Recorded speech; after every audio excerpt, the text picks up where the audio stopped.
Susanna Marsden, and welcome to Job Shadowing HE, the podcast that delves into the roles of people working in higher education.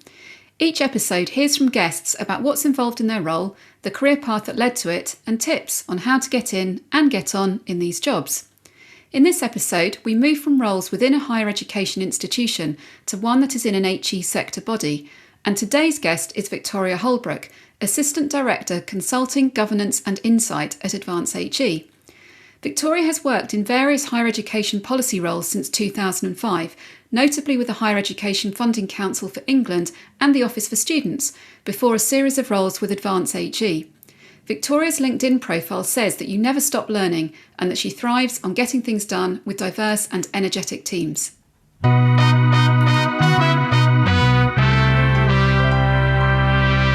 Welcome, Victoria, to Job Shadowing HE. Thanks so much for being a guest on the podcast today. One of the reasons for inviting you on is to shadow a role in the higher education sector that's outside a university or other type of HEI. You're an Assistant Director at Advance HE. Tell us a bit more about the function and purpose of the organisation. Thanks, Susanna. It's really great to be with you. Advance HE is quite a unique organisation with a long history, so this is a bit of a long answer. But fundamentally, we are a development body and our stated purpose is to help higher education be the best it can be by unlocking the potential of its people. We're a membership organisation fundamentally, and we're deeply rooted in the UK's HE sector, but now with a quarter of our membership coming from overseas.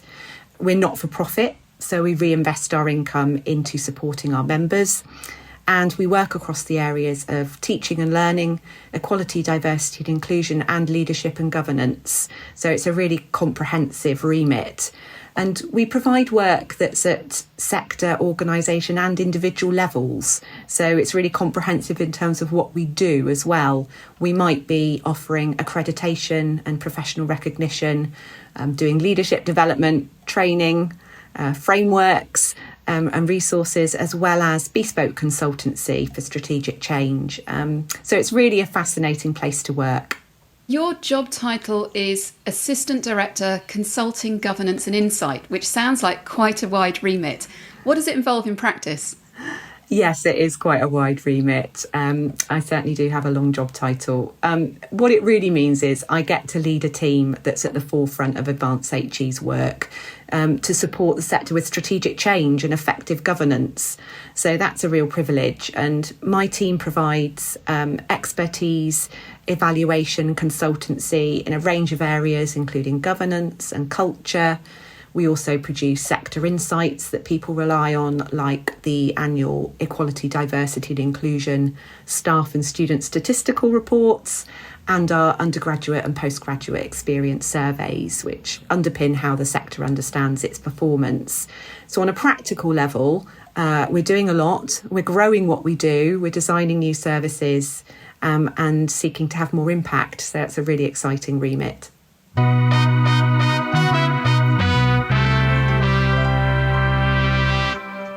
Let's wind back a bit. Tell us more about what motivated you to start working in higher education and how that motivation has advanced during your career path to date. Well, to be honest, it was chance, and I think that's the answer for lots of people. But I studied law and French. I was living in Bristol, but knew I didn't want to be a lawyer, and I suspected public service aligned best with my values. I nearly ended up in local government or the Care Quality Commission, as I had 3 job offers in 1 week. But thankfully, I chose to start at the Arts and Humanities Research Council, which just sounded really interesting and varied and frankly had the easiest commute. And I was right. I looked after funding applications for philosophy, religious studies and law, and then worked on some really challenging sector consultations to form the organisation's future funding priorities. So very early on, it got me to understand both the joys and complexities of working with academia and as an officer of an arm's length body from government. And 18 months after that, I moved to what was then the Higher Education Funding Council for England, also based in Bristol, in a role helping to design the very first research excellence framework. So really it was research policy that got me into HE. And I guess the beauty of an organisation like HEIs, and to some extent this is also true of Advanced HE or I guess a university, is that the work is so varied and there are frequent opportunities to take on a new project or pursue something interesting. And that's been the thing that's kept me most motivated. There's always something interesting to do, and it has really material impacts on the way that people work or interact with our sector. At HEIs, it was really commonplace for people to move around the organisation. So, in fact, by the time it closed 11 years after I joined, I'd worked in health education policy and funding, liaising with the NHS and the Department of Health, widening participation policy, including on initiatives like Aim Higher and liaising with the Department for Education. I'd worked on governance matters with sector bodies like UUK and the Committee for University Chairs, and I'd led a couple of regional teams liaising directly with institutions. I'd also been involved in countless funding schemes and policy projects, and so you pick up a lot of civil service skills along the way, including writing and briefing well, decision-making governance, stakeholder engagement, programme management and strategy development. But my last role at HEIs was as a regional consultant with institutions across the southwest, and a lot of that work was confidential, engaging with senior teams and boards of institutions behind the scenes to navigate and resolve funding, policy or regulatory tricky issues. It's fair to say I loved it. It was all about working with people to solve problems and get the best solutions, and it felt like you were having a material impact. I did transition into the Office for Students in 2018, and I spent time there developing the organisation's first business plan. I did some complex registration work, which was really useful for understanding the emerging regulatory environment. And I led the first student information strategy. But ultimately, I took the opportunity to move on when it came. I realised that what motivates me as well as variety is definitely solving problems and helping others. And for right or wrong, I felt that I was unable to do that to the extent that I wanted to any longer. So here I am at Advanced HE since 2019, and I started as a head of membership, which took me right back out into the sector. It was a great place to start, engaging and supporting members' needs, which complemented my leading the development of our first full organisational strategy, which was published in 2021. But soon enough, there was an opportunity to lead Advanced HE's governance effectiveness portfolio, which built on my insights from HEIs and OFS, working with boards and senior teams, and I guess bringing out the entrepreneur alongside my leadership and strategy skill set, which I've loved as that really brings great creativity. And since January 2023, that portfolio has now been part of my wider role, encompassing our strategic consulting and insights work more broadly. So I guess I would say variety and solving problems are the things that keep me most happy. And one of the common threads that you've talked about there, in particular roles in HEIs and now at Advanced HE, and that I've also seen in publications that you've written or contributed to, is the concept of effective engagement with stakeholders, with universities, with sector bodies, with government departments. Why does good engagement matter? That's a really great question. It matters because getting things done or achieving an outcome is all about people. And fundamentally, I don't think we can assume that we alone have got all the answers and all of the insight that we need to make good decisions, especially about things that affect other people and will influence their behaviour. So if we need people to do something differently or in different ways, which frankly is what most policy is about, then I think we need to have engaged widely around the issues, and we need to have used that to design and deliver whatever it is. And I think that applies whatever role you have in whatever industry. So for me, it's about testing assumptions and avoiding bias that might have unintended consequences. And for that reason, one of the things I'm most passionate about is board diversity and inclusive governance. And we've got a lot of work to do on that still in this sector. But I do think there's a more pragmatic and perhaps even more interesting angle for us as individuals, which is that I think it helps you stay curious. I think it helps you stay informed and agile, as well as build relationships that you never know when you might need them. And I guess good engagement, it's not just a question of listening. There are other skills involved in doing that. Can you tell us a bit more about how you create that good engagement with people? Yeah, I think that's really fair. I think curiosity and open-mindedness for sure, to ask questions, test assumptions, perhaps proactively seek out those new angles on a matter. And they might not strictly be skills, but they're certainly necessary behaviours. I think you need to have empathy and be prepared to listen to other points of view. And good listening, of course, supports that.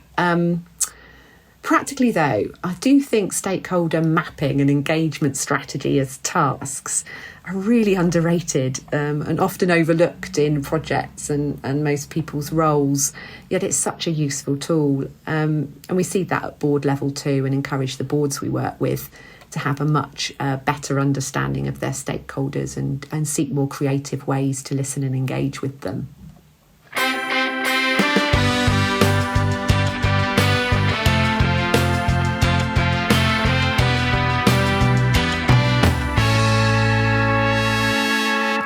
So thinking about the expert support that you've provided across the sector, both in your roles at HEFCE and OFS and now at Advance HE, a controversial question that some people might ask, so I'm going to ask you, is how can you really understand the ins and outs of a university or an HEI when your career path so far shows you've never worked in a university?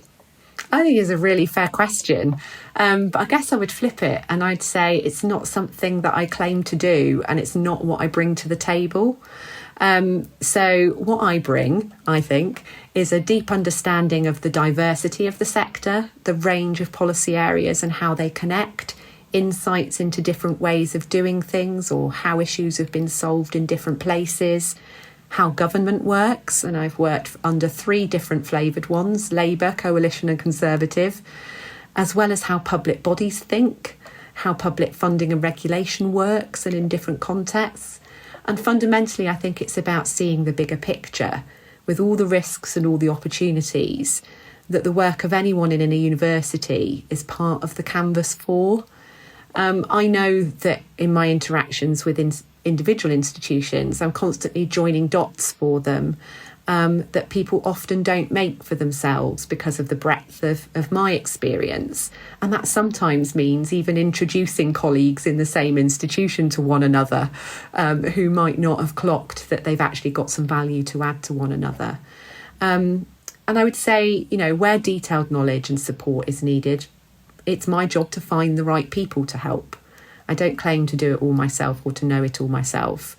And it's why a big part of my job is engagement and relationship building, knowing the right people to help solve problems and create the best solutions. And I think in that respect, being a generalist is actually a bit of a specialism. At least that's my view anyway.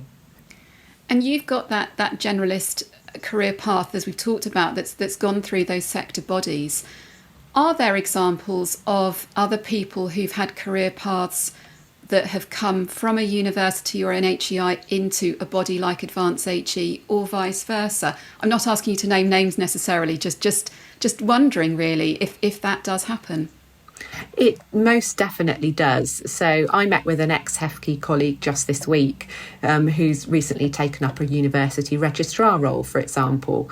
And similarly, I have ex-colleagues in the sector as directors of professional services, university secretaries, heads of planning or policy, widening participation leaders or project managers in various forms. Mark Leach and David Kernahan of Wonky both worked at HEFCE, as did my own colleague at Advance HE, Colette Fletcher, who previously worked at Winchester and Bournemouth universities before she joined us this year.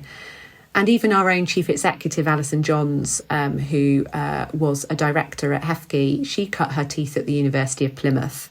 So that's certainly the case. And HEFCE did, and now OFS does recruit from the sector. And I know people there who have led academic services or university governance who are currently leading aspects of work in access and participation or regulatory compliance, for example. So I do think it is a healthy exchange, and rightly so, and long may that continue. So tell us about an example week in your job. Where's your overall focus? What's the balance of work, I suppose, within Advance HE and with stakeholders? Well, no 2 weeks are the same, and I think that's what I love about it. But right now, because my role was created in January and I've brought together a new team with some new staff and a new business case to deliver, my focus has very much been in two camps. Leading and developing a team with the right culture and priorities, so a real people focus, and developing our testing plans for expanding our work and our reach, which practically means sponsoring and overseeing a suite of projects, market engagement and product development. I might also spend some time quality assuring work that we're delivering, so perhaps a board effectiveness review and liaising with the team that's delivering that. I might be co-developing a proposal for a piece of work with colleagues from our membership team. I might be refining or leading a tender response for a sector project that we want to do. Hopefully the week does include getting to speak with senior leaders about their priorities, either on calls or on visits or at sector events. So, for example, we had our annual governance conference just the other week.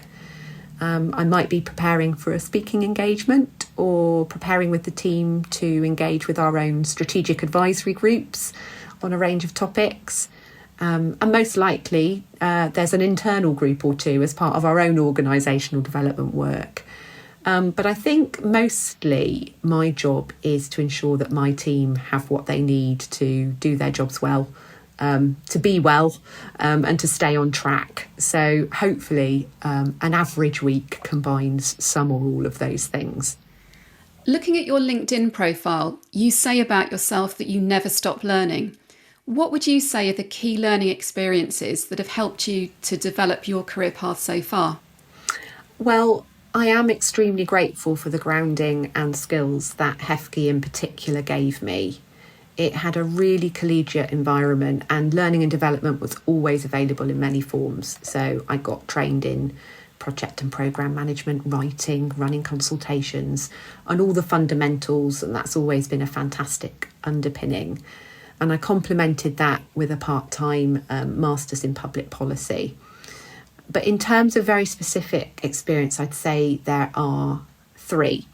The first is I went on an emerging leaders course run by the organisation Common Purpose, which really grounded me in the core principles of leadership, but beyond authority. So being a leader is not just about the job title. I also loved that it was immersive with real scenarios and every cohort was drawn from different sectors. So that was great. It really developed quite rounded thinking. Secondly, I've been extremely lucky to have had some great line managers who've effectively mentored and sponsored me to progress and built my confidence and pushed me that little bit further. And I think that stuck with me and is part of my own ethos. And third, in the last 10 years, board membership has been really instrumental in my development and learning. And I've been on the board of 3 education institutions now, a college, which was part of a multi-academy trust, a university and a private provider. And I would encourage anyone to give that a go for the insight and exposure to leadership, strategy, finances and decision making that brings, as well as giving back your own experience. Yeah, being on the other side of the table and being a board member is an interesting place to be, isn't it? It certainly is, and it can be quite humbling as well as an experience, and really helps you understand where it is you need to get closer to the detail or not.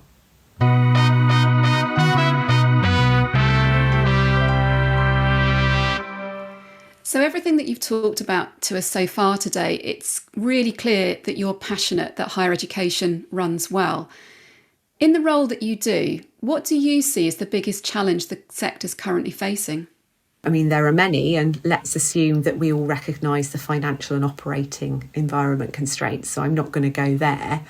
For me, I think it's much more about growth mindset and keeping pace with constant innovation as a combined governance and leadership challenge. I think something like 40% of the academic workforce reaches retirement age in the next decade. Generation Z have different expectations about work and life than we do, and I speak as a just about millennial when I say that. AI has the potential to disrupt not just education models, but entire operating models. And I'm not convinced that our governing bodies and leadership teams have the diversity, the thinking, or even the agreed appetite for risk that probably requires them to have. And that's not unsurprising given their composition and experience to date. But perhaps financial sustainability is going to be the burning platform in the next few years that could turn that into opportunity to really rethink operating models and how to meet the needs of students, staff, and I guess society differently.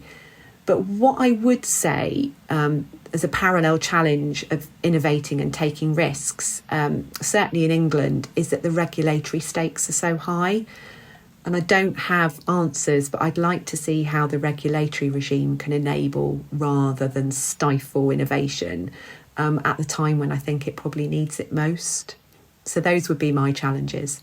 And I guess Advance HE clearly has a role here in helping the sector move forward and face some of the challenges that you've talked about. Absolutely right. Yeah, that's absolutely what we do and intend to do more of. Yeah. So you've really kindly shared a lot with us today about your career path and about your role. And I think it's likely that you'll have inspired some people, maybe for the first time, to think about roles in sector bodies like Advance HE. What advice would you give to someone in relation to the type of skills or behaviours they'd need to develop and how they might go about doing that? I think you need to remember that Advance HEs are not-for-profit, which is a very different proposition from working for an arm's length body of government. Yet there are some parallel skills that would stand you in good stead. Great communication and engagement with people at all levels, as well as some project or programme management is a great start. Maybe you've got a specialism such as governance or EDI, access and participation, or learning and teaching. So you can bring insights that would help inform policy development or support effective practice. And particularly at Advance HE, I would say a creative and entrepreneurial approach is helpful. So we're constantly innovating to serve our members and solve problems. And you would certainly need to demonstrate an aptitude to create solutions and work collaboratively across boundaries to get things done, because we're actually a relatively small organisation. So I think those are skills that can be demonstrated in many HE roles, both professional and academic. I guess my best advice would be to get in touch with someone to talk about any role before you apply, because it's never the case that you have to meet 100% of the spec. And I think we all bring something different to the table, and that's what makes us human. Victoria, it's been really interesting to talk to you today. Thanks so much for your time in letting me shadow you. You're really welcome. I've enjoyed it a lot. Thanks, Susanna.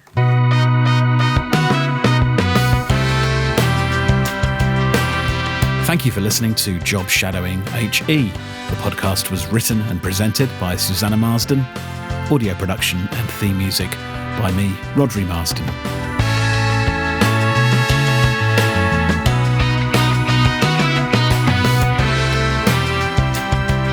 For more information about this podcast, just visit jobshadowinghe.podbean.com.